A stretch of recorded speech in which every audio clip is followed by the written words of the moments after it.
વાલા વૈષ્ણવો, જય શ્રી કૃષ્ણ.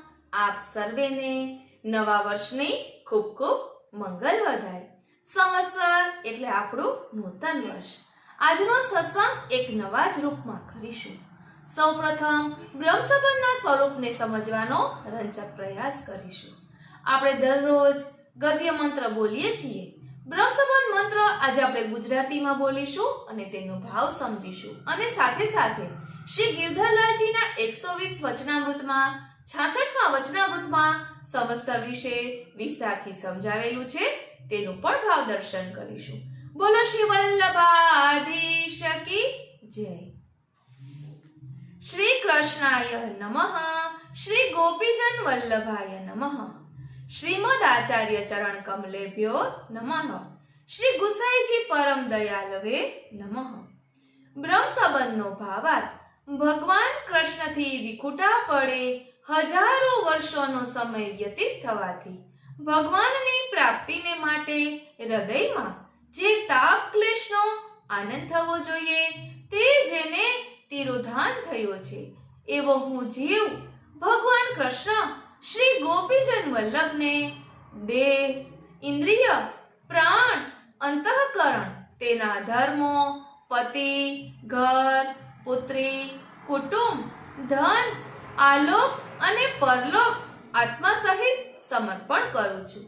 હું દાસ છું. હે કૃષ્ણ, હું તમારો છું. હે કૃષ્ણ, હું તમારો છું. હે કૃષ્ણ, હું તમારો છું.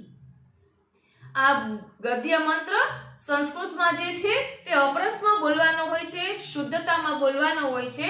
એટલે સવારે સ્નાન કર્યા પછી શુદ્ધ અવસ્થામાં આ બ્રહ્મ સંબંધ મંત્ર બોલવો જોઈએ. કૃષ્ણ મારો આશરો છે. હું શ્રી કૃષ્ણ મારો આશ્રય છે અને શ્રી કૃષ્ણ મારો આશ્રય છે. કૃષ્ણ દ્વાસ્મી શ્રી કૃષ્ણ શરણમ મમ. હજારો વર્ષોથી કૃષ્ણ પરમાત્માથી હું વિખૂટો પડેલો છું. એને કારણે એ પ્રભુને મળવાની ઉત્કૃષ્ટ આરતી મને જાગવી જોઈએ, તે મને નથી. અરે, એ પ્રભુને હું યાદ પણ કરતો નથી. ઉલટું બધું જે પ્રભુનું છે ને એ હું મારું માનીને બેઠો છું. ગુરુ કૃપાથી સમજાયું છે કે આ બધું અને મારી જાત પણ પ્રભુના છે. એટલે શ્રી ગોપીજનોના લાડીલા ભગવાન કૃષ્ણને મારા દેહ, ઇન્દ્રિય, પ્રાણ, મન વગેરે તથા તેના કાર્યો તેમજ મારી પત્ની અથવા મારો પતિ, મારા ઘર, પુત્ર, પુત્રી, સગાવાલા, ધન, આલોક તેમજ પરલોક બધું જ આપને સોંપું છું. દાસ એવો હું કૃષ્ણ આપનો છું. હે કૃષ્ણ, હું આપનો છું. હે કૃષ્ણ, હું આપનો છું. શ્રી કૃષ્ણ મારો આશરો છે એટલે શ્રી કૃષ્ણ શરણમ મમ, એટલે કે હું શ્રી કૃષ્ણના શરણે છું. અને એમ પણ કહેવાય છે કે અષ્ટાક્ષર મંત્ર છે એ સંયોગ સ્વરૂપનું નિરૂપણ કરે છે અને પંચાક્ષર છે એ વિરહમાં, જ્યારે શ્રી સ્વામિનીજી ને ઠાકોરજીનો વિરહ હોય છે ત્યારે કૃષ્ણ, એટલે જ્યાં પણ એકલું કૃષ્ણ લખેલું હોય ત્યાં વિયોગના સ્વરૂપમાં છે, અને જ્યાં શ્રી કૃષ્ણ લખેલું હોય એટલે સ્વામિનીજી સહિત પ્રભુ બિરાજે છે એવો ભાવ છે, એવું મેં સાંભળ્યું હતું. હવે કહે છે કે દરેક બ્રહ્મ સંબંધીઓએ નાહી શુદ્ધ થઈ રોજ ઓછામાં ઓછા 2 વાર આ અષ્ટાક્ષર અને પંચાક્ષરનો જપ કરવો જોઈએ. અને આ બંને મંત્રની ઓછામાં ઓછી 3 માળા કરવી જોઈએ. હવે આપણે આ નવા વર્ષની શરૂઆત છે એટલે સૌપ્રથમ આપણે મંગલાચરણ લઈશું. શ્રી કૃષ્ણાય નમઃ. શ્રી ગોપીજન વલ્લભાય નમઃ. શ્રીમદ આચાર્ય ચરણ કમલેભ્યો નમઃ. શ્રી ગુસાઈજી પરમ દયાલવે નમઃ. પ્રાતઃ સ્મરણ મંગલાચરણ. શ્રી ગોવર્ધનનાથ પાદ યુગલમ હૈયમ ગવીન પ્રિયમ નિત્યમ શ્રી મથુરાધિપમ સુખકરમ શ્રી વિઠ્ઠલેશમ મુદા. શ્રીમદ દ્વારવતીશ ગોકુલપતિ શ્રી ગોકુલેન્દુમ વિભુમ શ્રી મન્મથ મોહનમ નટવરમ શ્રી બાલકૃષ્ણમ ભજેત. ઓ શ્રીનાથજી, ઓ શ્રીનાથજી. એટલે આપણે દરરોજ મંગલાચરણ શા માટે કરીએ છીએ? કે બધું જ મંગલમય રહે, તેના માટે આપણે મંગલાચરણ કરીએ છીએ. અને એ મંગલાચરણમાં વર્ણન કરતા કહે છે કે હંમેશા સુખ આપનારા શ્રી ગોવર્ધનનાથજી શ્રીનાથજીના બંને ચરણો કમળોને જેને તાજું માખણ પ્રિય છે. માખણ એ શું છે વાલા વૈષ્ણવો? એ શુદ્ધતાનું પ્રતીક છે, કોમલતાનું પ્રતીક છે. માખણ કેટલું કોમલ હોય છે. તો ઠાકોરજી પણ એમ કહે છે કે તારું મનરૂપી માખણ મને આપી દે, મારે બીજું કાંઈ જોતું નથી. આપણે લાલનજીના એક શ્રીહસ્ત નીચે છે, જમીનને ટેકવેલો. ઓ શ્રીનાથજી, અને એક શ્રીહસ્તમાં લાડુ છે, ઘણામાં લાડુ છે, ઘણામાં ઓ શ્રીનાથજી એટલે ઘણામાં માખણનો ઢેફું છે, એવી રીતે છે. તો શ્રી ઠાકોરજી એમ કહે છે કે તારું મનરૂપી માખણ મને આપી દે, મારે બીજું કંઈ જોતું નથી. આમ તો હું આખું સૃષ્ટિનું સર્જન મારા હસ્ત નીચે થાય જ છે, એવી ભાવના પણ દર્શાવવામાં આવે છે. એટલે જેને માખણ પ્રિય છે એવા શ્રી નવનીત પ્રિયાજીને, શ્રી મથુરાનાથજીને, શ્રી વિઠ્ઠલનાથજીને, શ્રી દ્વારકાધીશજીને, શ્રી ગોકુલનાથજીને, શ્રી ગોકુલ ચંદ્રમાજીને, ઓ શ્રીનાથજી, શ્રી મદન મોહનજીને, શ્રી નટવરલાલજીને અને શ્રી બાલકૃષ્ણજીને હું આનંદથી ભજું છું, એમનું સેવન કરું છું. દરેક વૈષ્ણવે શ્રી મહાપ્રભુજી, શ્રી ગુસાઈજી, શ્રી ગિરધરજી, શ્રી ગોવિંદરાયજી, શ્રી બાલકૃષ્ણજી, શ્રી ગોકુલનાથજી, શ્રી રઘુનાથજી, શ્રી યદુનાથજી, શ્રી ઘનશ્યામલાલજી, શ્રી વલ્લભકુલ, શ્રી યમુનાજી, પોતાના શ્રી ગુરુદેવ, શ્રી ગિરિરાજજી, શ્રી ગુરુદેવના સેવ્ય સ્વરૂપ અને પોતાના સેવ્ય સ્વરૂપનું નિશ્ચય સ્મરણ કરવું જોઈએ. વાલા વૈષ્ણવો, આપણે મંગલાચરણ બોલીએ છીએ. ચિંતા સંતાન હંતારો યત પાદાંબુજરેણવઃ સ્વીયાનાં તાનિ જાચાર્યાન પ્રણમામિ મુહુર્મુહુઃ. તેમાં શું વર્ણન આવે છે કે શ્રી મહાપ્રભુજીના ચરણારવિંદની રજ પોતાના સેવકોની ચિંતાના સમૂહનો નાશ કરનારી છે. આવા મારા આચાર્ય ગુરુ શ્રી મહાપ્રભુજીને હું વારંવાર પ્રણામ કરું છું. આપણે પણ પ્રણામ કરીએ, જેમની કૃપાથી પ્રાણી માત્ર સર્વ પ્રકારના દુઃખોને ઓળંગી જાય છે, મુક્ત થાય છે. તેવા શ્રીમદ વલ્લભાચાર્યજીના કુમાર શ્રીમદ ગોપીનાથજી અને શ્રીમદ વિઠ્ઠલનાથજી શ્રી ગુસાઈજીને હું હંમેશા વંદન કરું છું, જેમણે જ્ઞાનરૂપી અંજનની સળી વડે અજ્ઞાનરૂપી અંધકારથી અંધ બનેલાના નેત્ર ખોલ્યા છે. તેવા શ્રી ગુરુદેવને નમન હો. લીલારૂપી ક્ષીરસાગરમાં શેષનાગરૂપી શ્રી મહાપ્રભુજીના હૃદયમાં શયન કરતા અને હજારો લક્ષ્મીઓ રૂપી વ્રજભક્તો અને એમની લીલાઓથી સેવાતા કલાના ભંડાર રૂપ શ્રી પૂર્ણ પુરુષોત્તમને હું નમન કરું છું. આપણે પણ નમન કરીએ. નમામિ હૃદયે શેષે લીલાક્ષીરાબ્ધિશાયિનમ લક્ષ્મી સહસ્રલીલાભિ સેવ્યમાનમ કલાનિધિમ ચતુર્ભિશ્ચ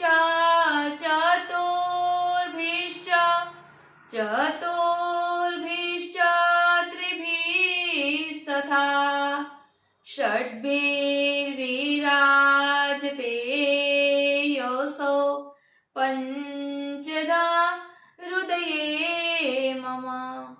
એટલે શ્રીમદ ભાગવતજીના દશમ સ્કંધમાં શ્રી કૃષ્ણની લીલાઓનું વર્ણન છે. આ દશમ સ્કંધના 5 વિભાગ પાડવામાં આવ્યા છે. તેનું મનમાં ચિંતન કરવું અને શ્રી કૃષ્ણના સ્વરૂપનું ધ્યાન ધરવામાં આપણે ગાઈએ છીએ ને, બર્હા પીડમ નટવર વપુઃ કર્ણયોઃ કર્ણિકારમ બિભ્રદ્વાસઃ કનક કપિશ વૈજયંતીમ ચમાલાન રંધ્રાન રેણો રધર સુધયા પૂરયન ગોપવૃદ્ધેઃ વૃંદારણ્યમ સ્વપદ રમણમ પ્રાવિશત ગીત કીર્તિઃ. એટલે ભગવાન શ્રી કૃષ્ણચંદ્રે મસ્તક પર મયુર પીછનો મુકુટ ધારણ કર્યો છે. વાલા વૈષ્ણવો ધ્યાન આપજો, મયુર પીછનો મુકુટ ધારણ કર્યો છે. મોર એ નિષ્કામ ભક્તિનું સ્વરૂપ છે અને મુકુટ છે એ રસદાન કરવાનું સૂચન કરે છે. ઠાકોરજી મુકુટ હંમેશા ટેઢો ધારણ કરે છે, કારણ કે જેના કારણે એ ભક્તિ રસ અને ભાવરસનું દાન આપણને કરી શકે. એટલે કહે છે કે જે નિષ્કામ ભક્તો છે ને એને હું મારા મસ્તકે રાખું છું. ગોપી પ્રેમ કી ધ્વજા જીન ગોપાલ કિયે અપને વશ. હવે અહીં કહે છે કે આપ શ્રીનું શ્રેયંગ સુંદર નટવર રૂપ લલિત ત્રિભંગી છે. તો લલિત ત્રિભંગી સ્વરૂપ શા માટે ધારણ કર્યું છે? કારણ કે ઘણાના મન વાંકા હોય તો એમનો અંગીકાર એ રીતે કરે. પ્રભુએ લલિત ત્રિભંગી સ્વરૂપ એટલે ધારણ કર્યું છે કે એક વખત જો આપણું મન એમના સ્વરૂપમાં અટવાઈ જાય ને તો પછી તેમાંથી બહાર નીકળી ન શકે. કોઈ પણ વસ્તુ આમ સીધી હોય તો તે તરત નીકળી જાય, પરંતુ વાકી ચૂકી હોય તો તેમાંથી નીકળવું અઘરું છે. એટલે પ્રભુ લલિત ત્રિભંગી સ્વરૂપ ધારણ કરે છે. પછી કહે છે કે બંને કર્ણમાં પીત પુષ્પો શોભે છે, સુવર્ણના જેવા પીળા વસ્ત્રો ધારણ કર્યા છે અને પોતાની વેણુના છિદ્રોને પોતાની અધર સુધાથી અધરામૃત પૂરે છે. એમની સંગમાં રહેલ ગોપોનું ટોળું તેમના યશોગાન ગાય છે. આવા પ્રભુએ ગોપી વૃંદ સાથે પોતાની ચરણરથથી રમણીય બનેલ શ્રી વૃંદાવનમાં પ્રવેશ કર્યો. પછી આપણે શ્રી મહાપ્રભુજીનું ધ્યાન ધરીએ છીએ. તેનું મનન ચિંતન હમણાં આપણે કર્યું હતું. સૌંદર્યમ નિજરદગતમ પ્રકટિતમ શ્રી ગુઢ ભાવાત્મકમ. તેમાં હવે અહીં કહ્યું છે કે અધર સુધા અધરામૃત. તો અત્યારે વેણુનાદ રૂપી વલ્લભની વાણી છે. અહીં વેણુનાદની વાત કરી છે તો આપણે વેણુનાદ રૂપી વલ્લભની વાણીમાંથી થોડુંક ભાવ દર્શન કરીએ અને ત્યારબાદ શ્રી ગિરધરલાલજીના 120 વચનામૃતમાં 66મું વચનામૃત જેમાં સંવત્સર વિશે છે. વાલા વૈષ્ણવો એ વ્રજ ભાષામાં છે એટલે મેં પાછળ રાખ્યું છે, કારણ કે એવું પણ બને કે ખાલી વ્રજ ભાષા સાંભળીને પછી આગળનું કોઈને કાંઈ ન મળે, એટલે પાછળ રાખ્યું છે. હવે આપણે સૌપ્રથમ થોડુંક વચનામૃતનું ભાવ દર્શન કરીએ. આપણે કહીએ છીએ ને, દીનતાના પાત્રમાં મનમાણી મૂકીને ભેટ ભગવંતજીને ધરજો જીરે. તો દીનતા છે ને એ ભક્તિનું દ્વાર છે અને વિરહતા એ ભક્તિની પૂર્ણતા છે. ભગવદ ઉપયોગી જે નથી એમાં આસક્તિ રાખવી એ સાચો ત્યાગ છે. સંસારી જીવ કેવલ તન અને ધન માટે પુરુષાર્થ કરે છે, જ્યારે પુષ્ટિ જીવના પુરુષાર્થ ભગવત સુખ માટે હોય છે. ધ્યાન આપજો, પુષ્ટિ જીવના પુરુષાર્થ ભગવત સુખ માટે હોય છે. એટલે આપણે કોઈ વેપાર કરે, ધંધો કરે, કોઈ જોબ કરતું હોય, કંઈ પણ પૈસા કમાવા માટે જે કંઈ પણ કરે, પરંતુ કેન્દ્રમાં શ્રીનાથજીને રાખીને કરીએ તો એ પણ સેવા થઈ જાય. જેમ કે જો હું પૈસા કમાઉં તો મારા શ્રીનાથજીને સુંદર રીતે વધારે લાડ લડાવું, તો એ પૈસા કમાવાનો વેપાર, જોબ, જે કંઈ કહો એ પણ સેવામાં પરિણમી જાય, કારણ કે કેન્દ્રમાં શ્રીનાથજીને રાખ્યા છે. પછી કહે છે કે પુષ્ટિ જીવના ધર્મ પુરુષાર્થ ભગવત સેવા છે, અર્થ પુરુષાર્થ સ્વયં ભગવાન પોતે છે, કામ પુરુષાર્થ નિત્ય પ્રભુને લાડ લડાવવા એ છે અને પ્રભુના વિવિધ મનોરથો કરવા એ છે. તેમજ મોક્ષ પુરુષાર્થ એ ભગવત સેવા કરતા ભગવત કૃપા મેળવવી એ છે. આ બધું જ વર્ણન ચતુશ્લોકીમાં પણ આવે છે. પછી કહે છે કે પ્રભુ ભક્ત વચ્ચે પ્રકટ થઈ ભક્તને સાનુભાવ જતાવે ને એનું નામ લીલા. ભક્તના નાનકડા ઘરને પોતાનું ગોલોકધામ સમજી પ્રભુ ભક્તની સેવા અંગીકાર કરી પ્રસન્નતાનો અનુભવ કરાવે ને એનું નામ લીલા. શ્રી મહાપ્રભુજીએ ભગવત સેવામાં ગોલોકધામની વ્રજ ભક્તોના ભાવની લીલા પ્રકટ કરી છે. આપણે ગાઈએ છીએ ને મહાપ્રભુજીની વધાઈમાં, માર્ગ રીત દિખાઈ પ્રગટ વે, માર્ગ રીત દિખાઈ, સેવા રીત પ્રીત વ્રજ જનકી, જનહિત જગ પ્રગટાઈ પ્રગટ વે, માર્ગ રીત દિખાઈ। વેણુ ગીત પુની યુગલ ગીત કી રસ બર ખાઈ, પ્રગટ વે માર્ગ રીત દિખાઈ। વાલા વૈષ્ણવો, બ્રહ્મ સંબંધની દીક્ષા પ્રાપ્ત કરનાર માટે ઘરમાં શ્રી ઠાકોરજી પધરાવીને ભગવત સેવા કરવી ખૂબ જ આવશ્યક છે। આવી આજ્ઞા સ્વયં પુષ્ટિ પ્રભુએ પ્રકટ થઈને કરી છે। આ વાત શ્રી મહાપ્રભુજીએ જ સમજાવી છે। ભગવત સેવાનો અધિકાર આ તુચ્છ ક્ષણભંગુર દેહથી જીવને મળે છે। એ શ્રી વલ્લભની મહાન કૃપા જીવ પર કહેવાય। પણ સંસારના વિષયોમાં આસક્ત જીવ આવી તેના પર થઈ રહેલી કૃપાને સમજી શકતો નથી। બ્રહ્મ સંબંધ પછી જાતે ભગવત સેવા કરવી જરૂરી છે, એટલે જરૂરી પૂર્ણ સમર્પિત બનીને સેવા કરવી પણ જરૂરી છે। કોઈ વ્યક્તિ બ્રહ્મ સંબંધ લીધા બાદ ભગવત સેવા ઘરમાં કરતો હોય, પણ પોતાના સેવ્ય શ્રી ઠાકોરજીને મિશ્રી, મેવા, દૂધગર કે અનસકડી ધરતો હોય અને પોતે પોતાના નિર્વાહ માટે સખડી અર્થાત પોતે દાળ ભાત શાક રોટલી જમતો હોય, તો આ રીતનું સમર્પણ અને સેવા બરાબર નથી, પણ ઉલટું દોષરૂપ છે। કારણ કે પોતે જે પોતાના નિર્વાહ માટે દાળ ભાત આદિ જમે છે એ પ્રભુને ધર્યા વગરનું અસમર્પિત છે। આવું અસમર્પિત લઈ પ્રભુ સેવા કરવી ભયંકર દોષરૂપ છે। આવી રીતે સેવા કરવાની આજ્ઞા શ્રી વલ્લભે કરી નથી। ભક્તિમાં કઈ શક્તિ છે? તો સમજો કે સર્વના આધાર છે, જેનાથી સર્વ પ્રકાશમાન છે, જે સર્વશક્તિમાન છે, જેનાથી સર્વ આધીન છે, એવા પૂર્ણ પરાત્પર ભક્તની ભક્તિથી તેના આધીન બની જવાય છે। આ ભક્તિનું કાર્ય લક્ષણ અથવા ફળ લક્ષણ છે। ગોપીજનો અને 84,252 ભગવદીઓ યશોત્સવ લાલિત પ્રભુ પ્રત્યેની અનન્ય ભક્તિથી પ્રસન્ન થઈ પ્રભુ તેમના વશ થયા હતા। શ્રી મહાપ્રભુજીની આજ્ઞા અનુસાર કૃષ્ણ સેવા માર્ગ પ્રત્યે શ્રી આચાર્યજી પ્રત્યે પ્રભુ પ્રત્યે પોતાના દાસત્વ પ્રત્યે નિષ્ઠા વધે એ પ્રકારનો સત્સંગ નિત્ય કરતા ફલાત્મિક ભક્તિ જરૂર પ્રાપ્ત થાય છે। જેમ કડવું ઔષધ સ્વાદમાં અપ્રિય હોવા છતાં નિત્ય લેવાથી માણસ રોગ મુક્ત થાય છે, તે જ રીતે શ્રી વલ્લભની આજ્ઞા અનુસારની સેવા અને સત્સંગ કરતા ભક્ત નિશ્ચિત સંસારરૂપી રોગમાંથી મુક્ત થાય છે। જેમ કમલના અને ખાખરાના પાન જલમાં રહેવા છતાં ભીંજાતા નથી, એ જ રીતે સાચો ભક્ત સંસારમાં રહેવા છતાં સંસારમાં ભીંજાતો નથી। બોલો શ્રી વલ્લભાધીશ કી જય। વાલા વૈષ્ણવો, પુષ્ટિ ભક્ત કેવો હોવો જોઈએ એ વિશે અહીં ખૂબ સુંદર સમજાવ્યું છે। તે પહેલા આપણે એ જાણવું ખૂબ જરૂરી છે કે પ્રભુનો દ્રઢ આશ્રય, શ્રી મહાપ્રભુજીનો દ્રઢ આશ્રય એમ શા માટે કહ્યું છે? કે આશ્રય મજબૂત હોય ને, શરણાગતિ દ્રઢ હોય ને, તો જીવનમાં કંઈ જ વાંધો આવતો નથી। આશ્રય તો એક જ શ્રી વલ્લભનો રાખજો। અને આપણે શ્રી મહાપ્રભુજીના ચરણ ચિહ્નની ભાવનામાં ગાઈએ છીએ ને, જે શ્રી હરિરાયજીએ મહાપ્રભુજીના ચરણ ચિહ્નનું ધોળ રચ્યું છે। કમલ વજ્ર અરુ ગદા પતાકા તોરણયતિ મન ભાવે સુખદ બલી ધનુષ્ય શ્રી વલ્લભ કે દક્ષિણ ચરણ ચિત્ત લાવે ધ્વજા અંકુશ અરુમિન સુદર્શન અષ્ટદલ અતિ સુખ રૂપા કમલ કુંભ જવ શ્રી વલ્લભ કે વામ ચરણ મે અનુપ।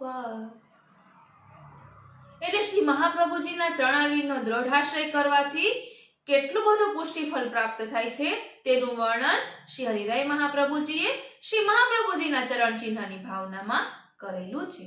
અને અહીં પુષ્ટિ ભક્તની વાત કરી છે। અને આપણા શ્રી મહાપ્રભુજીએ પણ વિવેક ધૈર્યાશ્રય ગ્રંથમાં કેટલું સુંદર સમજાવ્યું છે કે વૈષ્ણવનો વિવેક કેવો હોવો જોઈએ, કોઈ પણ પરિસ્થિતિમાં ધૈર્ય કઈ રીતે રાખવું અને દ્રઢ આશ્રય કેને કહેવાય। અહીં પુષ્ટિ ભક્ત તો એ જ છે કે સુખ અને દુઃખ બંને પરિસ્થિતિમાં પ્રભુના ચરણને છોડતો નથી। આપણને લૌકિક સુખો પ્રાપ્ત થાય તોય લૌકિક સુખોના રંગમાં રંગાઈ પ્રભુને ભૂલી જઈએ છીએ, અને વળી લૌકિકમાં કંઈક દુઃખ આવી પડે એટલે ભૂલી જઈએ છીએ। ઓ શ્રીનાથજી, એટલે લૌકિકમાં સુખ આવે તો પ્રભુને ભૂલી જઈએ છીએ અને લૌકિકમાં દુઃખ આવે ત્યારે પ્રભુ યાદ આવે છે. તો આવા સ્વાર્થથી ભરેલા એ પુષ્ટિ ભક્ત ના કહેવાય. જે હરિના દુઃખ હરે તે સાચો હરિ, તે સાચો પુષ્ટિ ભક્ત છે. જે પ્રભુ પાસે માંગતો રહે એ પુષ્ટિ ભક્ત નથી, પણ જે હંમેશા પ્રભુને આપવાની ભાવના રાખે એ પુષ્ટિ ભક્ત છે. આ માર્ગ જ એવો વિલક્ષણ છે કે આ માર્ગમાં બિન માંગે મોતી મિલે ઓર માંગે મિલે ના ભીખ. પુષ્ટિ ભક્તો તો પ્રભુના સુખ માટે છે, પ્રભુની સેવા માટે છે. તે પ્રભુની સેવા માટે મોક્ષ અને સ્વર્ગના સુખોને પણ લાત મારે છે. ત્યારે નાશવંત સાંસારિક સુખોની તો તેને ઈચ્છા જ ના હોય. વચ્ચે એક કહીશ, મારે ઘણા દિવસથી કહેવું છે પરંતુ અત્યારે યાદ આવ્યું. કોકે કોમેન્ટ બોક્સમાં લખ્યું હતું કે મહાચાપલી છે એમ, એટલે મારા વિશે ઓ શ્રીનાથજી. હવે એનો અર્થ તો મને નથી ખબર, પરંતુ જો ચતુરના અર્થમાં હોય તો ચતુરાઈ તાકી સાચી જો નંદનંદન કોરી છે. વાલા વૈષ્ણવો, હજી કાલે કે પરમ દિવસનો જ સત્ય વાત જ છે. અમારી ઘરે એક વૈષ્ણવ આવ્યા, એટલે અમારા આમ ગ્રુપમાં છે, ફ્રેન્ડ સર્કલમાં. આમ ક્યારે આવ્યા નથી, પહેલી વાર આવ્યા. એટલે મને એમ થયું કે લે સારું આવ્યા, એને કઈ કામ હતું એટલે આવ્યા હતા. તો એને બેસાડ્યા, લીંબુ શરબત કર્યું અને મેં કીધું તમે પાઠ કેવું કરો છો? તો કે હા, હું કે યમનાષ્ટકના પાઠ કરું છું. તો યમનાષ્ટકનું વિવેચન સહિત પુસ્તક હતું ને એ મેં એને પધરાવ્યું. સાચું કહું વાલા વૈષ્ણવ, અમે નવા મકાનમાં રહેવા આવ્યા છીએ, પણ મને એવું કંઈ પણ યાદ નથી આવ્યું કે હું પહેલી વાર અહીંયા ઘરે આવ્યા છે તો કહું કે આ જો આ અમારું ઘર અહીંયા આ રીતે કર્યું છે કે આમ છે. એવું મને કંઈ જ યાદ નથી આવતું. ખાલી કોઈ આવ્યું હોય તો એટલું યાદ આવે છે કે વૈષ્ણવ છે, કોઈ જેને જેમાં રુચિ હોય એ પ્રકારનું પુસ્તક એને પધરાવું, એટલું યાદ આવે છે. તો છતાં પણ મહાચાપલી લાગે છે તો કઈ વાંધો નહીં, એ રીતે સત્સંગથી તો જોડાયા છે. ઓ શ્રીનાથજી, ઓ શ્રીનાથજી. હવે અહીં કહે છે કે બ્રહ્મ સંબંધની દીક્ષા એમણે જ લેવી જોઈએ જેમને ઘરમાં ભગવત સેવા કરવી છે. કૃષ્ણ સેવા એમને જ પધરાવી જોઈએ જેમણે પૂર્ણ સમર્પિત બનીને પ્રભુને સેવવા છે. બ્રહ્મ સંબંધ લેતી વખતે પ્રભુને આપેલ વચનનું પાલન ના થાય એ મહાન અપરાધ છે, પ્રભુ સાથે વિશ્વાસઘાત છે. સાચી વાત જાણ્યા પછી પણ એ આવા અનર્થના રસ્તે ચાલી રહ્યો હોય તેના માટે એટલું જ કહીશું કે વિનાશ કાળે વિપરીત બુદ્ધિ. વાલા વૈષ્ણવો, શ્રી મહાપ્રભુજી તો આનંદનું સ્વરૂપ છે. આનંદનું સ્વરૂપ એવા શ્રી મહાપ્રભુજીએ ભૂતલ પર પ્રકટ થઈને કેવળ દેવી જીવોને જ આનંદનું દાન નથી કર્યું, પણ પૃથ્વી પર આપના ભૂતલ પરના પ્રાકટ્યથી આનંદિત બની ગઈ હતી. આપે ખુલ્લા ચરણારવિંદથી પૃથ્વી પરિક્રમા કરીને તથા ભાગવત રસનું પાન કરાવી પૃથ્વીને પણ આનંદનું દાન કર્યું. ભક્તિ પણ આપના પ્રાકટ્યથી આનંદ રસવાળી બની, કારણ કે શુદ્ધ ભક્તિ માર્ગનું સ્થાપન કરી આપે ભક્તિને પણ સુશોભિત કરી. એ જ રીતે લક્ષ્મી પણ આપના પ્રાકટ્યથી આનંદિત બની, કારણ કે લક્ષ્મીનો વિનિયોગ આપે પ્રભુ સેવામાં કરવાના લક્ષ્મીને પણ આનંદનું દાન કર્યું. શ્રી મહાપ્રભુજીની કૃપાથી ફલ પણ સાધકને આધીન થઈ જાય છે. જુઓ, સાક્ષાત ફલ સ્વરૂપ શ્રી નવનીત પ્રિયાજી ભક્ત ગજ્જન ધાવનને વશ થઈ ગયા અને શ્રી ઠાકોરજીને શ્રી વલ્લભનું એવું વ્યસન હતું કે મથુરાની એક દુકાનમાંથી બધા જ ભગવત સ્વરૂપો શ્રી મહાપ્રભુજીની પાછળ ચાલવા લાગ્યા. અને સર્વોત્તમ સ્તોત્રમાં શ્રી મહાપ્રભુજીનું એક નામ છે અતિ મોહનાય નમઃ. તેમાં આ વર્ણન આવે છે કે શ્રી મહાપ્રભુજી પધારતા હોય છે તો કંસરાની દુકાનમાં બધા ભગવત સ્વરૂપો બિરાજતા હોય. શ્રી મહાપ્રભુજીને જોઈને બધા ભગવત સ્વરૂપો એની પાછળ ચાલવા લાગે છે. એટલે આપણે ઘણી વખત વચનામૃતમાં સાંભળીએ છીએ ને કે દ્રષ્ટિથી પણ સ્વરૂપને પુષ્ટ કરવામાં આવે છે, પુસ્તકો પણ એ રીતે પુષ્ટ કરવામાં આવે છે. તો આવો શ્રી મહાપ્રભુજીનો પ્રભાવ છે, શ્રી મહાપ્રભુજીનું સ્વરૂપ આવું મોહક છે. તો ચાલો હવે શ્રી ગિરધરલાલજીના વચનામૃતને સમજીએ. બોલો શ્રી વલ્લભાધીશ કી જય. આપ સર્વેને નવા વર્ષની ખૂબ ખૂબ મંગલ વધાય. આજે સંવત્સર ઉત્સવ છે એટલે આપણા બધા માટે નૂતન વર્ષ છે. આજે સંવત્સર સત્સંગ એક નવા જ રૂપમાં કરીશું કે જેમાં શ્રી ગિરધરલાલજીના 66મા વચનામૃતમાં સંવત્સર વિશે ખૂબ જ સુંદર સમજાવ્યું છે. તેનું પણ ભાવ દર્શન કરીશું. અને આ નૂતન વર્ષથી એક મનમાં ગાંઠ બાંધી લઈએ કે ક્યારેય કોઈને દુઃખ ન લાગે તેનું ધ્યાન રાખીશું, મોટાને માન આપીશું અને અલૌકિકમાં આગળ વધીશું. હળી મળીને ચાલ્યા ચરણાટ જ્યાં નિજધામ. તો ચાલો સૌપ્રથમ સંવત્સરની ભાવના સમજીએ. બોલો શ્રી વલ્લભાધીશ કી જય. શ્યામ સુંદર શ્રી યમને મહારાણી જુ કી જય. શ્રી ગિરિરાજ ધરણ કી જય. ચૈત્ર સુદ એકમ. આજે કડવા લીમડાની કૂપળોના રસમાં મિશ્રીના ટૂક અને એલચી પધરાવી ધરવામાં આવે છે. આજથી જરીના વસ્ત્રો ધરાતા નથી. આજથી મંગળા સમયે શ્રીઅંગ ઉપરથી દુલાઈ વળી થઈ જાય છે અને પીઠિકાની પાછળ ધરાય છે. આજથી શ્રીઅંગ ઉપર ઉપરનો એટલે કે એકલાઈ ધરવાનું શરૂ થાય છે.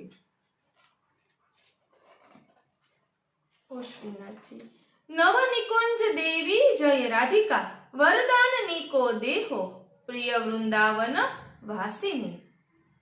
સંવત્સરના પદમાં ચૈત્ર માસ સંવત્સર પરવા પરસ પ્રવેશ ભયો હૈ આજ. कुंज महल बैठे पिय प्यारी लालन पहरे नौतन साज. आपुहि कुसुम हार गुहिलीने क्रीड़ा करत लाल मन भावत.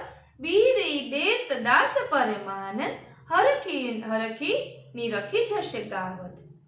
વાલા વૈષ્ણવો, રાજભોગમાં ચૈત્રી ગુલાબની ફૂલ મંડળી ધરાય છે. ગેંદ, ચોગાન, દોહરા ધરાય છે. આજથી શાલીવાહન શકનું નવું વર્ષ શરૂ થાય છે. એમ કહેવાય છે કે ચૈત્ર સુદ એકમના દિવસે પૂર્ણ સૂર્યોદય સમયે બ્રહ્માજીએ જગતની ઉત્પત્તિ કરી હતી. શ્રીનાથજી એટલે તેથી નવા વર્ષનો આરંભ આજથી થાય છે. આજના ઉત્સવને તેથી સંવત્સર ઉત્સવ કહે છે. આજથી ચૈત્રી નવરાત્રી પ્રારંભ થાય છે. ચૈત્ર સુદ એકમથી દશમ સુધી ચૈત્રી દશેરા ગણાય છે. આજની સેવા શ્રી સ્વામીજીની આડીની છે. તેથી લાલ છાપાના વસ્ત્રો, શ્રી મસ્તકે છાપાની કુલ્હે અને જોડ ધરાય છે. આજે રાજભોગ આરતી પછી નવા વર્ષનું પંચાંગ વંચાય છે. ન્યોછાવર થાય છે. દેવી પૂજનના જે પદ આસો માસની નવરાત્રીમાં ગવાય છે તે પદ આ 9 દિવસ પણ ગવાય છે. ગરમી હોય તો આજથી પંખા ધરાય છે, નહીં તો રામનવમીથી ધરાય છે.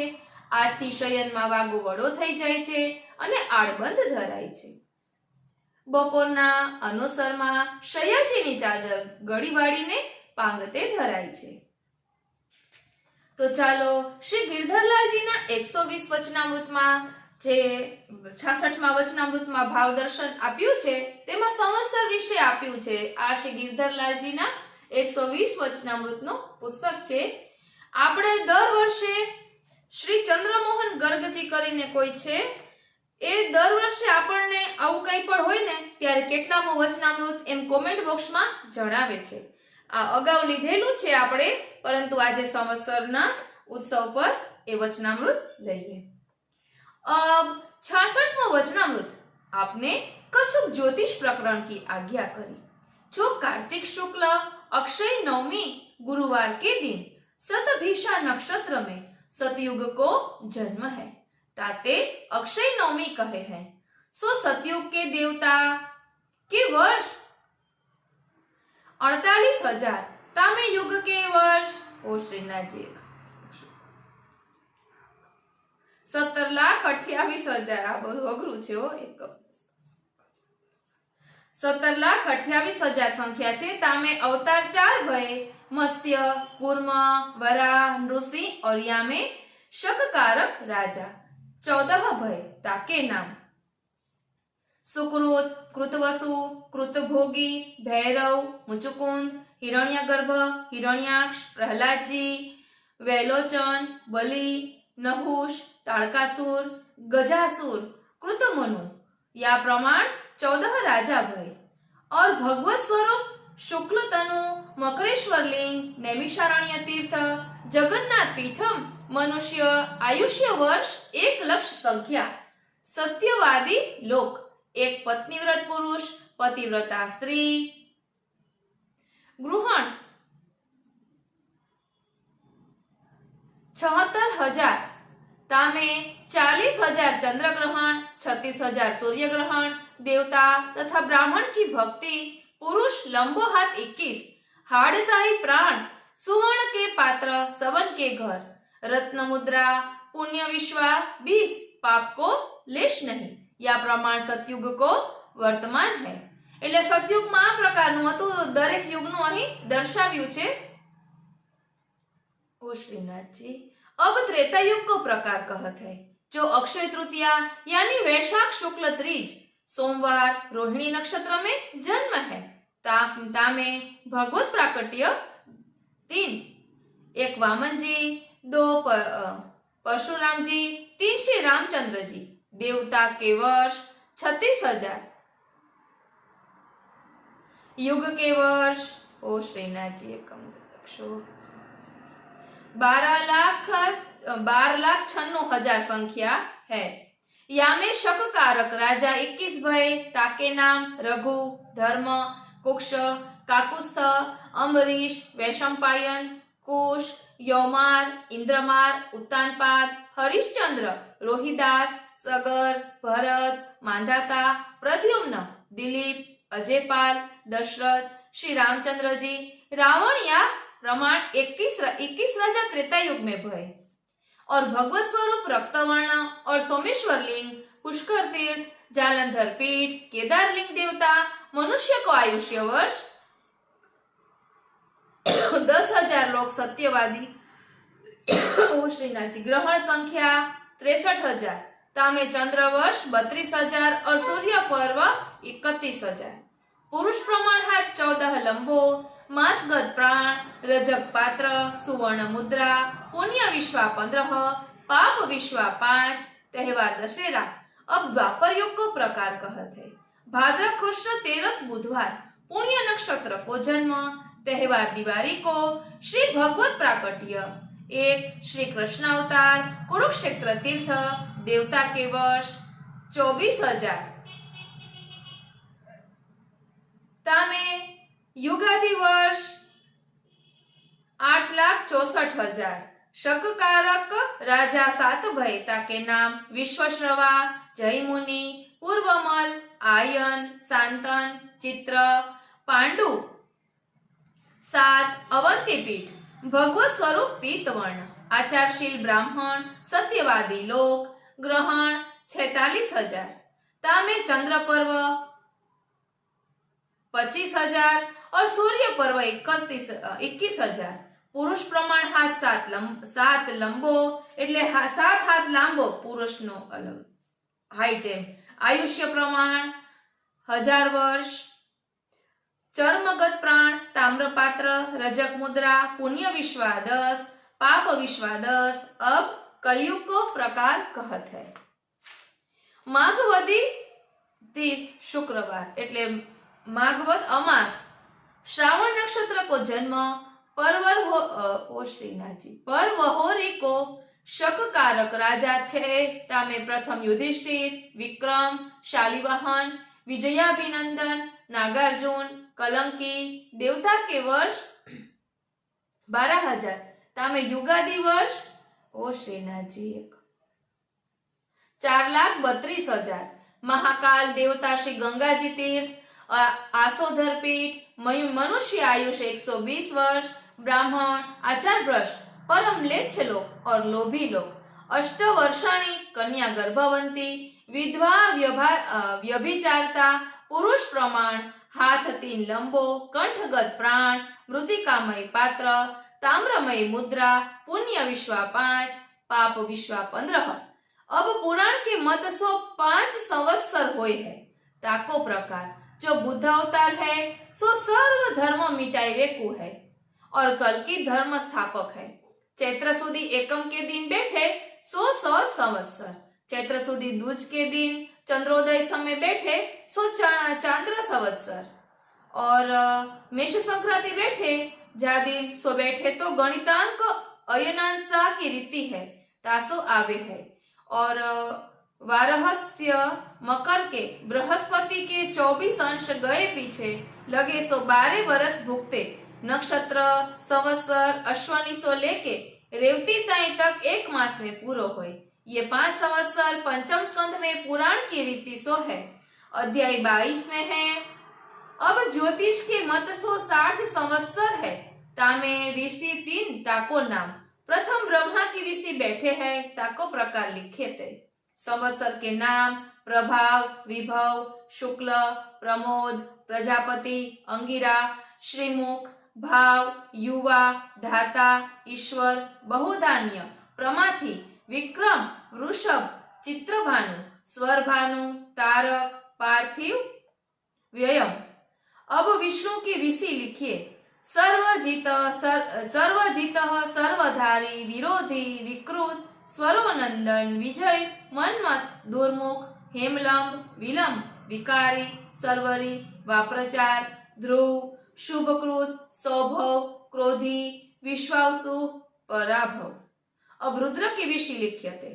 पूर्वक, किलव, सौम्य, साधारण, विरोधकृत, परधार, अमारथ, आनंद, राक्षस, नल, पिंगल, काल, सिद्धार्थ, रौद्र, दुर्मुख, दुंदुंबी, रधिरोधारी, रक्तांत, क्रोधन, क्षय।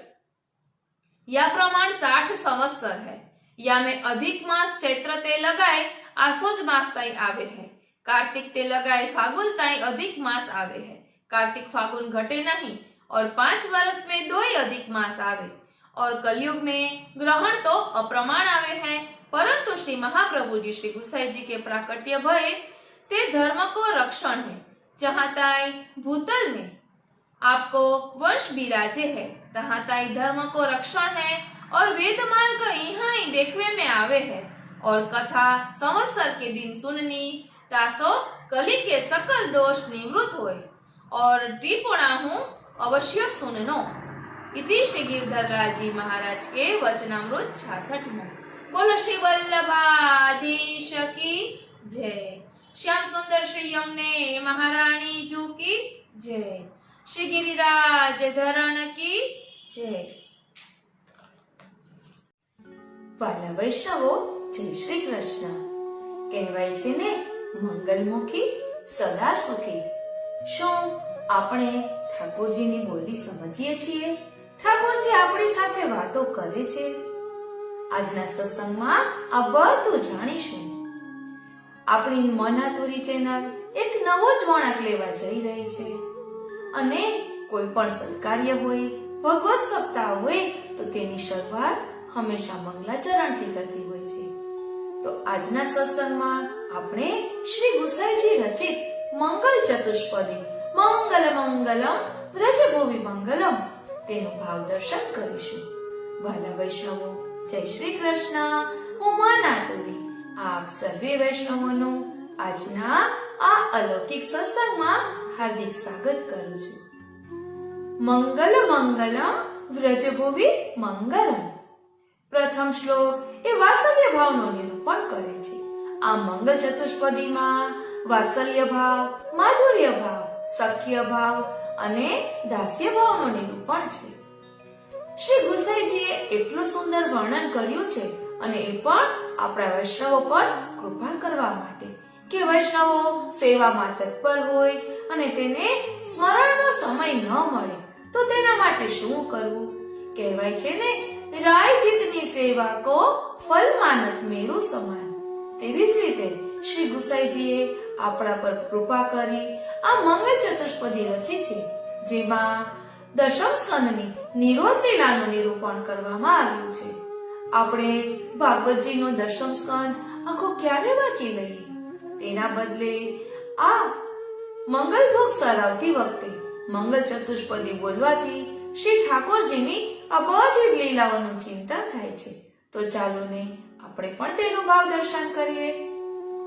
મંગલ મંગલમ વ્રજભૂમિ મંગલમ મંગલમીહ શ્રી નંદ યશોદા નામ સુકીર્તન મેતદૃચિરો સંગ સુલાલિત પાલિત રૂપમ શ્રી શ્રી કૃષ્ણ ઇતિ શ્રુતિ સારમ નામ સ્વાર્થ જનાશયતાપા પહમિતિ મંગલ રાવમ વ્રજ સુંદરી વયસ્ય સુરભી વૃંદ મૃગી ગણ નિરૂપમ ભાવા મંગલ સિંધુ ચયાય મંગલ મખિલમ ગોપી શિતુરતિ મંથર ગતિ વિભ્રમ મોહિત રાસ સ્થિત ગાનમ ત્વમ જય સતતમ શ્રી ગોવર્ધન પાલય નિજ દાસન. તો ચાલો હવે મંગલ ચતુષ્પદીમાં પ્રવેશ કરીએ. વાલા વૈષ્ણવો, એ પહેલા એક વાત કહીશ કે મનાતુરી ચેનલમાં નવા વળાંક માટે એક નવા જ રૂપમાં સત્સંગ કરવો હતો. ઘણું બધું વિચાર્યું. પહેલા થયું કે શ્રી યમુનાજીના ગુણગાન કરું, તો થોડી વારમાં થયું કે શ્રી ગિરિરાજજીના કરું કે શ્રી વલ્લભના કરું કે પછી શ્રીનાથજીના કરું. ત્યાં તો આ મંગલ ચતુષ્પદી યાદ આવી કે જેમાં આ બધાનો સમાવેશ શ્રી ગુસાઈજીએ કરેલો છે. માટે તો શ્રી ગુસાઈજી પરમ દયાળ કહેવાય છે. તો ચાલો આપણે સૌપ્રથમ શ્રી મહાપ્રભુજી, શ્રી ગુસાઈજી અને શ્રી હરિરાયજીના ચરણારવિંદમાં વિનંતી ધરીએ કે અહીં દર્શાવેલા ભાવને અમે અમારા આત્મપટલ પર ધારણ કરી શકીએ એવી કૃપા કરો. મંગલ મંગલમ વ્રજભુવિ મંગલમ. પ્રથમ શ્લોકમાં વાત્સલ્ય ભાવનું નિરૂપણ છે. વ્રજભૂમિ સર્વ મંગલોમાં પણ મંગલરૂપ છે. આ ભૂતલ પર શ્રી નંદરાયજી, શ્રી યશોદાજી, એમની સુંદર ગોદમાં જેમનું લાલન પાલન થયું છે ખૂબ જ સુંદર રીતે, એવા શ્રી ઠાકોરજી, આ બધા જ મંગલરૂપ છે. ઘણા વૈષ્ણવો મંગલાના દર્શન કરવા જતા હોય છે. કોઈનો એવો ભાવ હોય છે કે મંગલમુખી સદા સુખી, અને ઘણા વૈષ્ણવને ઠાકોરજીનો ખૂબ જ વિરહ થતો હોય છે. માટે સવારમાં મંગલાના દર્શન કરવા દોડી જતા હોય છે. આપણે ક્યાં છીએ તે આપણે આત્મચિંતન કરવાનું. સાક્ષાત શ્રીનાથજી આપણી માથે બિરાજે છે, માટે ક્યાંય દોડધામ કરવાની જરૂર નથી. આપણા ઠાકોરજીને લાડ લડાવીએ એટલે શ્રીનાથજી પ્રસન્ન થવાના છે. એનું પ્રમાણ પણ ભગવદ વાર્તામાં મળી આવે છે. એક વૈષ્ણવે પોતાના ઠાકોરજીને ગુલાબ ધરી અને શ્રીનાથજીનું મસ્તક નાથદ્વારામાં ઝૂકી ગયું. આ પ્રમાણ આપે છે કે આપણી ઘરે જે બિરાજે છે ને એ સાક્ષાત શ્રીનાથજી છે. હવે અહીં વ્રજભૂમિને મંગલરૂપ શા માટે કહી હશે? તો વાલા વૈષ્ણવો, આ એ જ વ્રજભૂમિ છે કે જ્યાં શ્યામ સુંદરનું લાલન પાલન થયું છે, આપણા શ્યામ સુંદરનું પ્રાકટ્ય થયું છે. શ્રી ઠાકોરજીએ બધા જ વ્રજભક્તોના મનોરથ પૂર્ણ કર્યા છે. એટલું જ નહીં, આ વ્રજભૂમિ એ કોઈ પૃથ્વીનો ટુકડો નથી, પરંતુ સાક્ષાત ગોલોકધામ છે. માટે કહ્યું મંગલ મંગલમ વ્રજભુવિ મંગલમ. આ એ જ વ્રજભૂમિ છે જ્યાં શ્રી યમુનાજી, શ્રી ગિરિરાજજી, શ્રી સ્વામિનીજી, અષ્ટસખા, અષ્ટસખીઓ આ બધા જ બિરાજે છે. ટૂંકમાં શ્રી ઠાકોરજી પોતાના લીલા પરિકર સહિત અહીં બિરાજે છે. એક પ્રયાગરાજનો પ્રસંગ પણ મળી આવે છે, કારણ કે ઠાકોરજીએ પ્રયાગરાજને તીર્થોના રાજા કહ્યા છે. માટે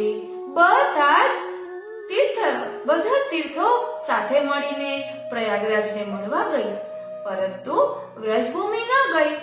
એટલે પ્રયાગરાજને ખોટું લાગ્યું અને એને શ્રી ઠાકોરજીને ફરિયાદ કરી કે હે પ્રભુ, આપે તો મને તીર્થોના રાજા બનાવ્યા અને આ વ્રજભૂમિ તો આવી જ નહીં. તો ઠાકોરજી કહે છે કે મેં તને તીર્થોના રાજા બનાવ્યા છે, મેં કઈ તને મારા ઘરના રાજા નથી બનાવ્યું. એટલે વ્રજભૂમિ એ શ્રી ઠાકોરજીનું ઘર છે. શા માટે? હવે એ પણ સમજીએ કે વ્રજભૂમિ એ ઠાકોરજીનું ઘર છે અને ઠાકોરજીએ કહ્યું છે કે હું વ્રજ છોડીને ક્યારે પણ નહીં જાઉં. તો આ વ્રજભૂમિને થોડુંક તત્વની દ્રષ્ટિએ સમજીએ તો શ્રી ઠાકોરજી વ્રજ છોડીને ક્યાંય નથી ગયા. એવું વચન આપ્યું છે કે હું ક્યારેય વ્રજ છોડીને નહીં જાઉં. આને આપણા શ્રી મહાપ્રભુજીએ પણ કહ્યું છે ને, નમામિ હૃદયે શેષે લીલા ક્ષીરાબ્ધિશાયિનમ લક્ષ્મી સહસ્ત્ર લીલાપી સેવ્યમાનમ કલાનિધિ. એટલે પ્રભુ હૃદય રૂપી શેષશૈયા પર પોઢે છે. આપણું હૃદય એ વ્રજભૂમિ છે અને એ વ્રજભૂમિ ક્યારે બને? જ્યારે શ્રી ઠાકોરજી લીલા પરિકર સહિત આપણા હૃદયમાં બિરાજે. એવું ક્યારે બને? તો તેનો જવાબ છે વિશુદ્ધ મથુરા તટે સકલ ગોપ ગોપી વૃતે કૃપા જલધિ સંશ્રિતે મમ મન સુખમ ભાવય. એટલે જ્યારે આપણું હૃદય વિશુદ્ધ બને ને ત્યારે પ્રભુ લીલા પરિકર સહિત બિરાજે. હવે અહીં પ્રશ્ન થાય કે આપણું હૃદય વિશુદ્ધ ક્યારે બને? તો તેનો જવાબ છે દીનતાના પાત્રમાં મનમાણી મૂકીને ભેટ ભગવંતજીને ધરજો જીરે. એટલે આપણે એકદમ દીન બનીએ અને તેના માટે શું કરવાનું? તો વિવેક, ધૈર્ય અને દ્રઢ આશ્રય ખૂબ જ જરૂરી છે. તો ચાલો ને આપણે પણ હૃદય ભૂમિને વ્રજભૂમિ બનાવીએ. હવે અહીં પ્રશ્ન થાય કે વ્રજભૂમિ હૃદય ક્યારે બને? જ્યારે આપણું હૃદય શુદ્ધ અને પવિત્ર બને. તે માટે દીનતા ખૂબ જ જરૂરી છે. હવે અહીં યશોદાજી અને શ્રી નંદરાયજીને પણ મંગલકારી કહ્યા છે, એટલે કે કલ્યાણકારી કહ્યા છે. શા માટે? તો કહે છે કે આ એ જ નંદ યશોદાજી છે કે જેમના ગોદીમાં શ્રી ઠાકોરજીનું સુંદર રીતે લાલન પાલન થયું છે. એટલે તો આ યશોદોત્સવ લાલિત કહેવાયા છે.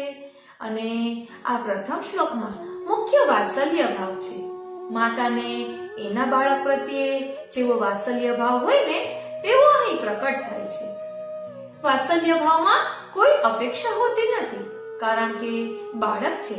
બાળક પર તો પ્રેમ જ વરસાવવાનો હોય, એને અલગ અલગ રીતે લાડ લડાવવાના હોય, માટે કંઈ પણ માંગવાની ઈચ્છા જ ન થાય. માટે આ પ્રથમ શ્લોકમાં અહીં વાત્સલ્ય ભાવ દર્શાવ્યો છે. એટલે તો આપણે ત્યાં સેવા બાલભાવથી થાય છે ને, કે જેમાં પ્રભુ પાસે કંઈ માંગવાનું મન જ ન થાય, બસ તેને ખૂબ ને ખૂબ લાડ લડાવ્યા કરીએ એવું મન થાય.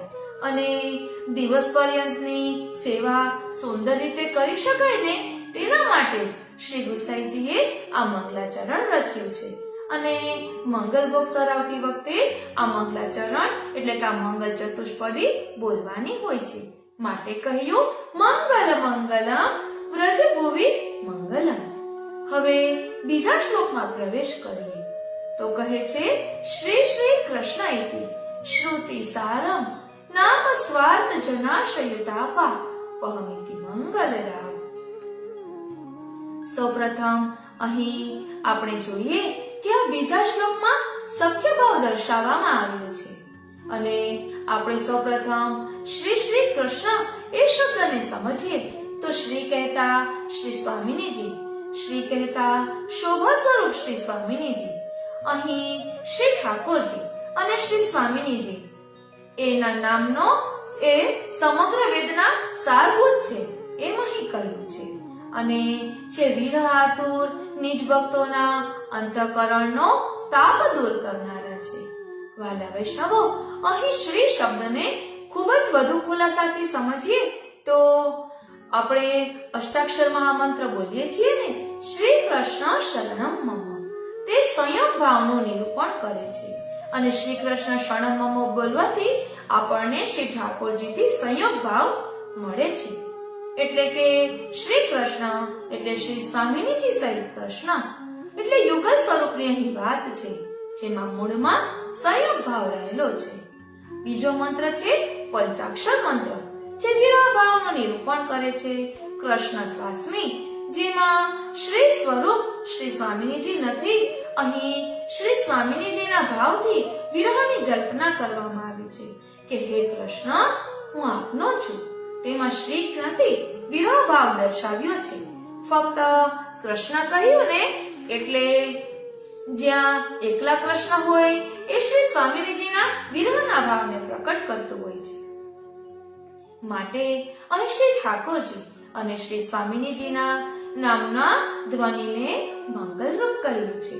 અને હા, આપણે જય શ્રી કૃષ્ણ બોલીએ છીએ ને એટલે શ્રી યશોદાજી, શ્રી નંદરાયજી, ગોપ ગોપી સ્વામિનીજી બધા જ ખૂબ જ પ્રસન્ન થાય છે, કારણ કે અહીં પુષ્ટિ ભક્તોએ શ્રી કૃષ્ણનો જયકાર કર્યો છે. આ પુષ્ટિ ભક્તો અમારા પ્રાણ પ્યારા શ્યામ સુંદરની જય બોલાવી રહ્યા છે. એટલું જ નહીં, જય શ્રી કૃષ્ણ બોલતા શ્રી મહાપ્રભુજી, શ્રી ગુસાઈજી, શ્રી વલ્લભ કુલ બધા જ પ્રસન્ન થાય છે, જે અમારા સર્વસ્વ એવા પ્રાણ પ્યારા શ્રીનાથજીનો જયકારો આ વૈષ્ણવો બોલી રહ્યા છે. એટલું જ નહીં, હજુ એક રહસ્ય અહીં છુપાયેલું છે. જય શ્રી કૃષ્ણ બોલવા પાછળનું કદાચ કોઈ પુષ્ટિજીવ આ લૌકિક સંસારમાં પડીને ભગવત નામ ભૂલી જાય તો બીજા વૈષ્ણવના સંગથી જય શ્રી કૃષ્ણ કહેવાથી એને પણ શ્રી કૃષ્ણનું સ્મરણ થઈ આવે છે. વાલા વૈષ્ણવો, આપણે વાત કરી રહ્યા છીએ જય શ્રી કૃષ્ણ દ્વારા 3 ભક્તિ સિદ્ધ થાય છે. પેલું શ્રવણ, બીજું કીર્તન, ત્રીજું સ્મરણ. આમ વિરહાતુર નીચ ભક્તોના તાપને દૂર કરનારું ભગવદ નામ છે. એટલું જ નહીં, શ્રી ગોપીજનો, ગોવાળિયાઓ, ગાયોના ધણો, હરણીઓના ટોળા વગેરેના હૃદયમાં ઉછળતો ભગવત ભાવ અનુપમ હોવાથી મંગલોના સાગર લઈ આવનાર છે. હવે આ ગાયો, ગોવાળિયાઓ અને ગોપીજનોને મંગલરૂપ શા માટે કહ્યા? તો ગાયો શ્રી ઠાકોરજીને ખૂબ જ વાલી છે.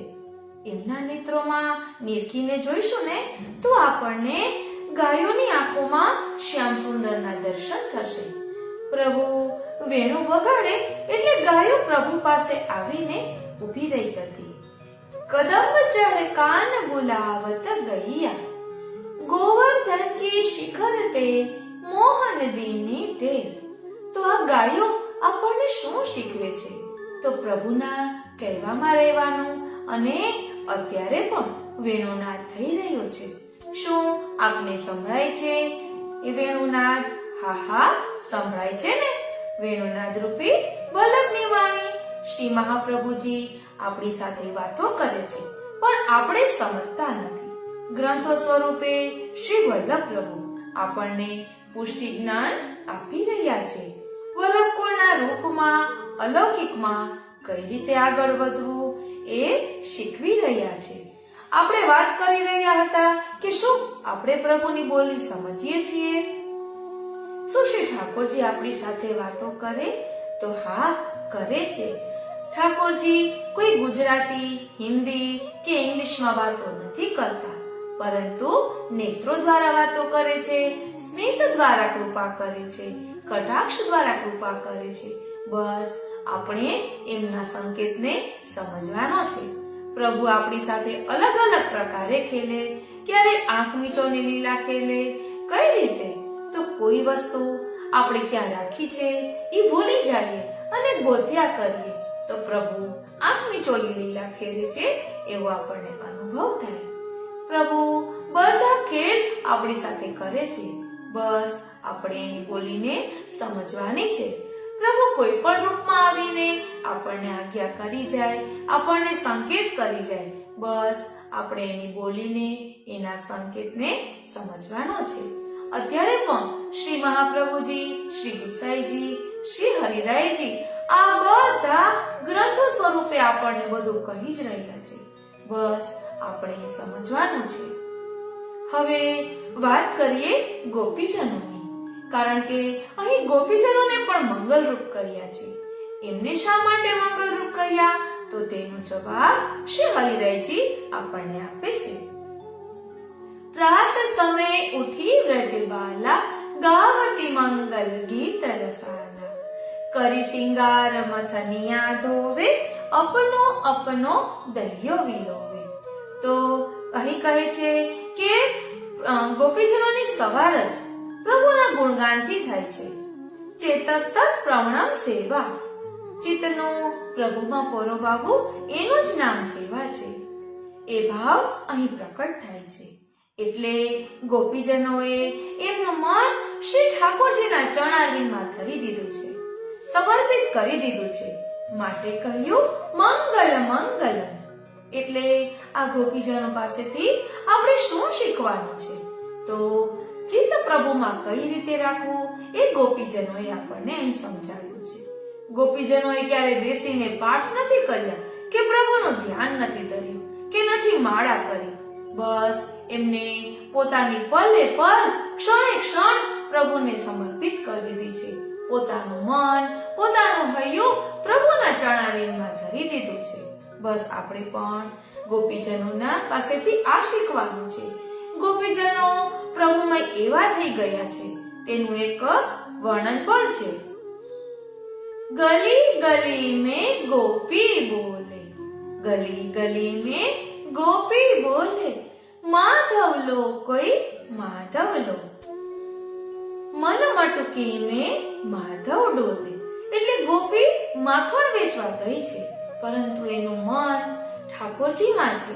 એટલે માખણની જગ્યાએ પણ માધવ લો કોઈ માધવ લો, કારણ કે એની મન મટુકીમાં માધવ બિરાજી ગયા છે. એટલે એમને અત્ર તત્ર સર્વત્ર બધે શ્યામ સુંદર જ દેખાય છે. એટલે કહ્યું મંગલમ મંગલમ. ગોપીજનોને પણ મંગલરૂપ કહ્યા. હવે વાત કરીએ હરણીઓની. તો હરણીઓ પોતાના પતિને સાથે લઈને શ્રી ઠાકોરજીના શરણે આવી છે માટે મંગલરૂપ છે. એટલું જ નહીં, એમના નેત્રો શ્રી સ્વામિનીજીની સુધી અપાવે છે. ઠાકોરજી જ્યારે હરણીઓના નેત્રો સામે જુએ ને તો એમને શ્રી સ્વામિનીજીની યાદ આવે, પ્યારીજીની યાદ આવે છે. અને આ હરણીઓએ નેત્રોથી શ્રી ઠાકોરજીનું પૂજન કર્યું છે માટે હરણીઓને પણ મંગલરૂપ કહ્યા કે જેઓ પોતાના પરિવાર સહિત પ્રભુના શરણે આવી છે. આમ આ બીજો શ્લોક સખ્ય ભાવનો નિર્દેશ કરે છે. સખ્ય ભાવ એટલે શું? કે જેમાં કોઈ ટેરો ન હોય. ઘણી બધી વાતો એવી હોય છે કે આપણે ઘરના સભ્યોને ન કહીએ પરંતુ આપણા મિત્રોને કહીએ, કારણ કે મિત્રતામાં કોઈ ટેરો હોતો નથી, કોઈ પડદો હોતો નથી. આમ પહેલા શ્લોકમાં વાત્સલ્ય ભાવ પ્રકટ થયો અને બીજા શ્લોકમાં સખ્ય ભાવ દર્શાવ્યો છે. હવે વાત કરીએ ત્રીજા શ્લોકની. તો ચાલો ત્રીજા શ્લોકમાં પ્રવેશ કરીએ કે જેમાં માધુર્ય ભાવનું નિરૂપણ કર્યું છે. મંગલમીશત સ્મિતયુત વીક્ષણ ભાષણ મુન્નત નાસા પુટગત મુક્તા ફલચલનમ કોમલ ચલદંગુલિદલ સંયુત વેણુ નિનાદ વિમોહિત વૃંદાવન ભુવિ જાતા. હવે અહીં શ્રી ઠાકોરજીમાં રહેલ માધુર્ય રસનું નિરૂપણ અહીં કરી રહ્યા છે. અહીં કહી રહ્યા છે કે મંદ મંદ હાસ્યવાળી શ્રી ઠાકોરજીની દ્રષ્ટિ અને વાણી બંને મંગલરૂપ છે.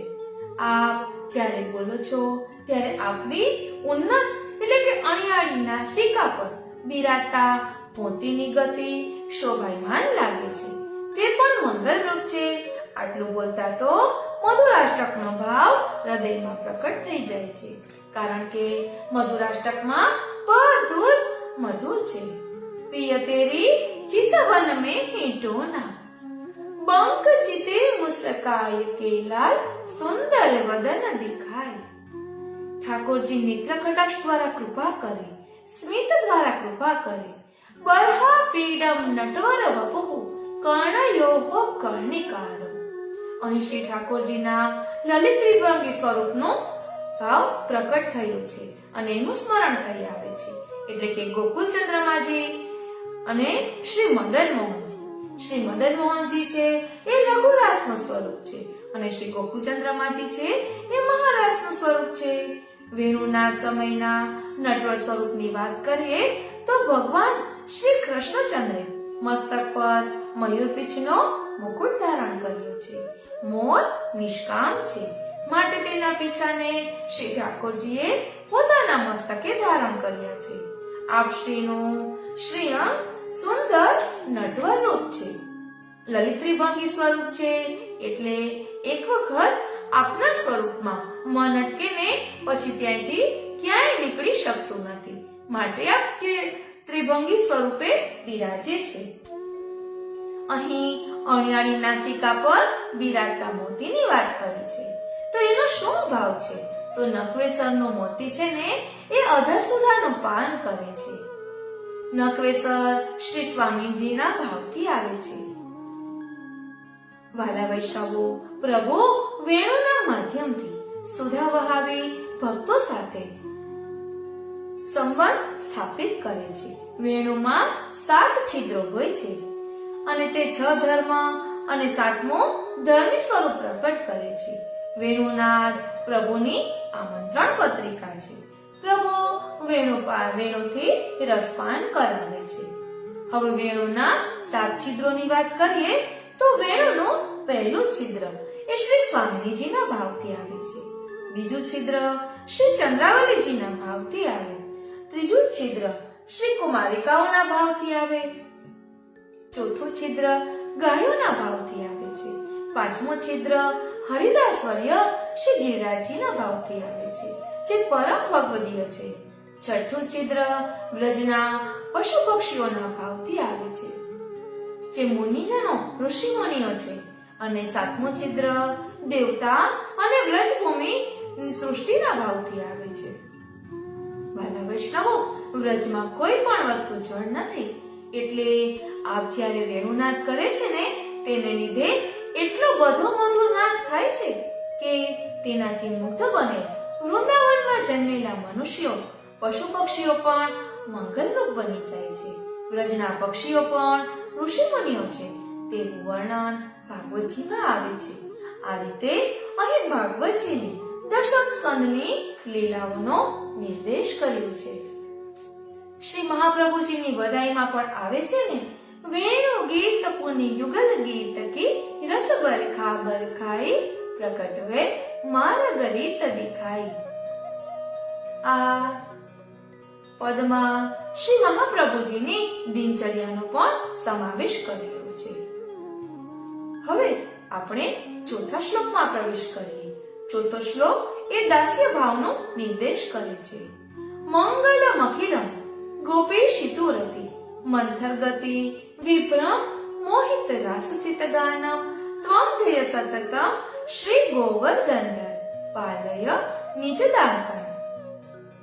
મંદ ગતિવાળા સુંદરતાથી વિહરતા રાસમાં આપ વિલાસ કરી રહ્યા છે, આપ વિહરી રહ્યા છે. તે ગોપીજનો એવું ગાન કરે છે, અમારું સર્વસ્વ પ્રભુનું છે, બધું અમારા સ્વામીનું છે, અમારા સ્વામીનું છે, એટલે તે પણ મંગલરૂપ છે. હે ગોવર્ધન પ્રભુ, આપનો હંમેશા જય થાવ.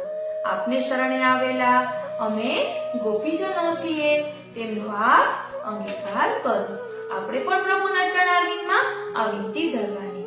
આપણે દરરોજ બ્રહ્મ સંબંધ મંત્ર બોલીએ છીએ ને, તેમાં પણ સમર્પણનો જ ભાવ છે.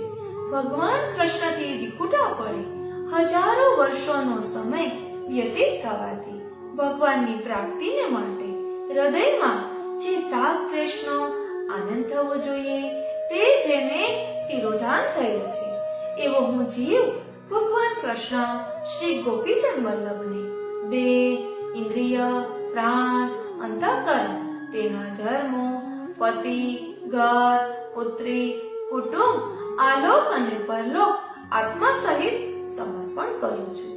હું દાસ છું, હે કૃષ્ણ, હું તમારો છું.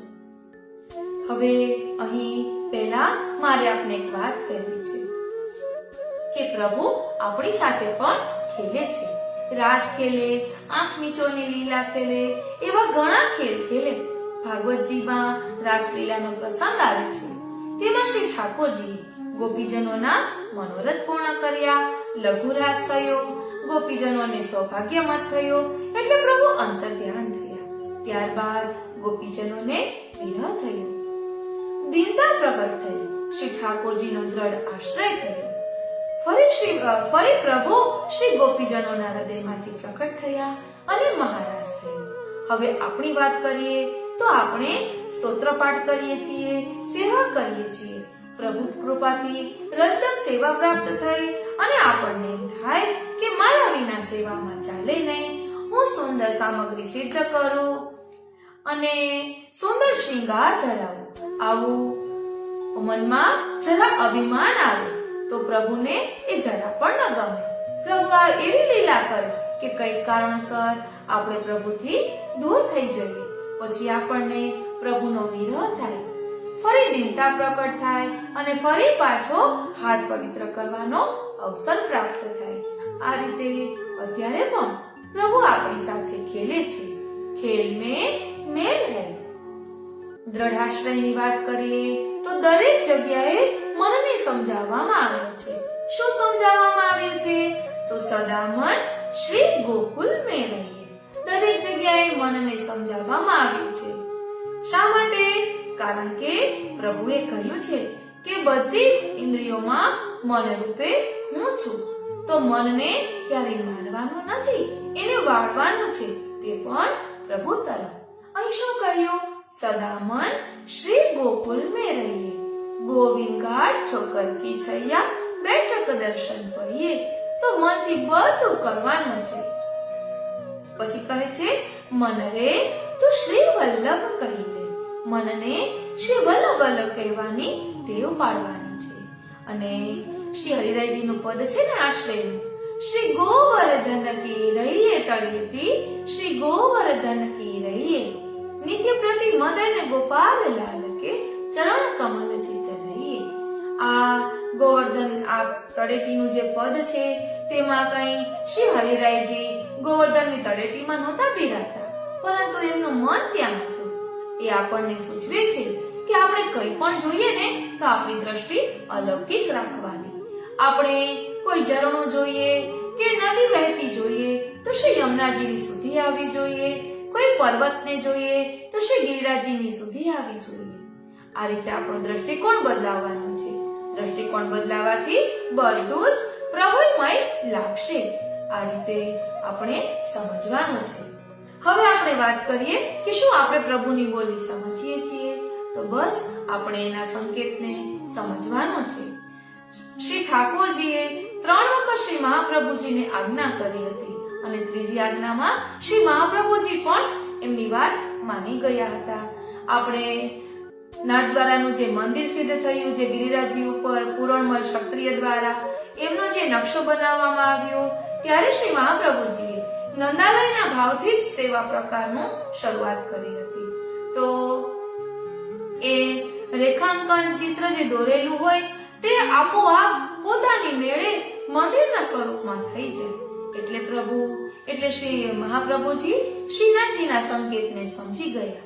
આમ આપણે પણ ઠાકોરજીના સંકેતને સમજવાનું. આપણે ક્યારેક શ્રી ઠાકોરજીનો કોઈ શ્રૃંગાર ધરતા હોઈએ અને વારંવાર વળું થઈ જાય તો ત્રીજી વાર આપણે સમજી જવાનું કે ઠાકોરજીને આજે આ શ્રૃંગાર નથી ધરતા. એવી જ રીતે ઠાકોરજી કોઈ પણ સ્વરૂપમાં આવીને આપણને આજ્ઞા કરે. હવે હું મારી જ વાત કરું. મને ટીચર બનવાનું પહેલેથી મન હતું. મેં આપને અગાઉ પણ આ વાત કરી છે.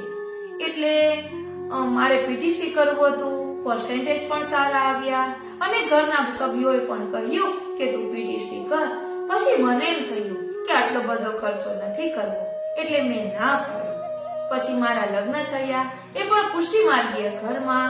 તો પુષ્ટિ માર્ગને જાણવાનો મને સુંદર લાભો મળ્યો અને આ રીતે પ્રભુએ પ્રેરણા કરી તો સત્સંગની શરૂઆત કરી, મન આતુરી ચેનલ ચાલુ કરી અને હરિગુરુ વૈષ્ણવની કૃપાથી ખૂબ સુંદર સત્સંગ આપણે કરી રહ્યા છીએ.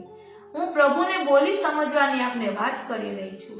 મારા મમ્મી ભગવત ચરણારવિંદમાં પહોંચી ગયા એને હમણાં 2 વર્ષ થઈ જશે. ત્યારે મેં મનમાં વિચાર્યું હતું કે હું શિક્ષાપત્રનું વાંચન કરીશ અને દશમ સ્કંદનું વાંચન કરીશ. તો દશમ સ્કંદમાં હું વાંચું છું તો થોડું વચાય અને પછી નથી વચાતું. એના બદલે દશમ સ્કંદને કેન્દ્રમાં રાખીને બીજો ઘણો બધો સત્સંગ થઈ રહ્યો છે. તો હું પ્રભુની બોલીને સમજુ કે પ્રભુને આ રૂચે છે. કારણ કે પુરુષોત્તમ સહસ્ત્રમાં જે દશમ સ્કંદનું રસપાન છે એક પુસ્તકમાંથી લીધું હતું. ત્યારબાદ ત્રિવિધ લીલા નામાવલીનું આપણે ભાવ દર્શન કર્યું હતું. ત્યારબાદ આજે આ મંગળ ચતુષ્પદી છે તેમાં પણ કેન્દ્રમાં દશમ સ્કંદ છે. એટલે પછી હું જીદ ન કરું. મેં કોઈ પણ સૂત્રપાઠનો કે માળાનો નિયમ પણ નથી રાખ્યો. હું બધાને જોઉં તો મને પણ મન થાય કે મારે પણ આ રીતે નિયમ લેવો છે, તો હું ફક્ત એક દિવસ આવું કરી શકું, પછી મારાથી ન થાય તો હું માની જાઉં કે પ્રભુને આ રીતનું રૂચે છે. કોઈ પણ પ્રકારે ચિત્ત તો પ્રભુમાં છે ને. કેન્દ્રમાં શ્રીનાથજીને રાખીને આપણે કોઈ પણ કાર્ય કરીએ ને તો અનેરો આનંદ આવે, જીવન આપણું મંગલમય બને. એટલે આ મનાતુરી ચેનલ એક નવો વળાંક લીધો અને મેં આપને કહ્યું ને કે આજ્ઞા માનવાની. એવી રીતે પ્રાચી અને એના પપ્પાએ મને ત્રીજી વાર આ વાત કરી કે સત્સંગ એક વખત આ રીતે વિડીયોના રૂપમાં મૂકીએ. એટલે પછી મેં આ શ્રીનાથજીનો સંકેત માની અને સ્વીકારી લીધો. અને સાચું કહું વાલા વૈષ્ણવો, ક્યારેય હું ફોટા પણ ન પડાવું, એટલું મને જરા પણ ન ગમે. અત્યારે મેં રેકોર્ડ કર્યું છે ને તો પહેલા એવું થતું હતું કે કેમેરા સામે આવું ને તો બોલતી બંધ થઈ જાય. પછી મનમાં એવો ભાવ કર્યો કે અહીં કેમેરામાં જે બે સર્કલ છે ને એ શ્રીનાથજીના નેત્રો છે અને શ્રીનાથજી મને જોઈ રહ્યા છે કે હું સત્સંગ કરું છું, એ શ્રવણ કરવા પધાર્યા છે. અને મેં સામે છે ને થોડુંક દૂર શ્રીનાથજીનું સ્વરૂપ પધરાવ્યું છે, જે મને લગ્નમાં ગિફ્ટમાં આવ્યું હતું કે શ્રીનાથજી આપનામાં મારી દ્રષ્ટિ રહે અને હું મારા મનના ભાવ આપને કહી શકું. અને હજી એક વાત હું આપને કહીશ કે મેં આ મંગલ ચતુષ્પદી એક પુસ્તકમાં થોડોક ભાવાર્થ હતો તે લીધો અને થોડુંક સાંભળ્યું હતું વચનામૃતમાં, એ આધાર લીધો. પછી મેં આખો દિવસ એમ કહો ને કે 2-3 દિવસ આ મંગલમ મંગલમ રિપીટ વનમાં રાખીને સાંભળ્યું. પછી સાંભળતા સાંભળતા મને જે ઠાકોરજીની લીલા યાદ આવે કે જે મનમાં ભાવ પ્રકટ થાય એ મેં એક નોટમાં લખવાનું શરૂ કર્યું. આ રીતે આજનો મેં આ સત્સંગ કર્યો છે. અને આજનો આ સત્સંગ હું શ્રીનાથજી, શ્રી યમુનાજી અને શ્રી મહાપ્રભુજી તેમજ શ્રી ગુસાઈજી અને શ્રી હરિરાયજીના ચરણારવિંદમાં સમર્પિત કરું છું. કારણ કે આ મંગલ ચતુષ્પદી શ્રી ગુસાઈજીએ રચી છે અને એનો ભાવ શ્રી હરિરાયજીએ પણ પ્રકટ કર્યો છે.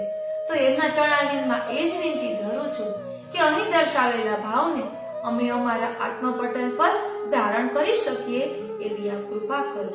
બોલો શ્રી વલ્લભાધીશ કી જય. કઈ પણ ભૂલ થઈ હોય તો એ તુચ્છ જીવ માનીને ક્ષમા કરશો. બસ મારા પ્રભુને રીઝવવાનો એક રંજક પ્રયાસ કર્યો છે. જય શ્રી કૃષ્ણ.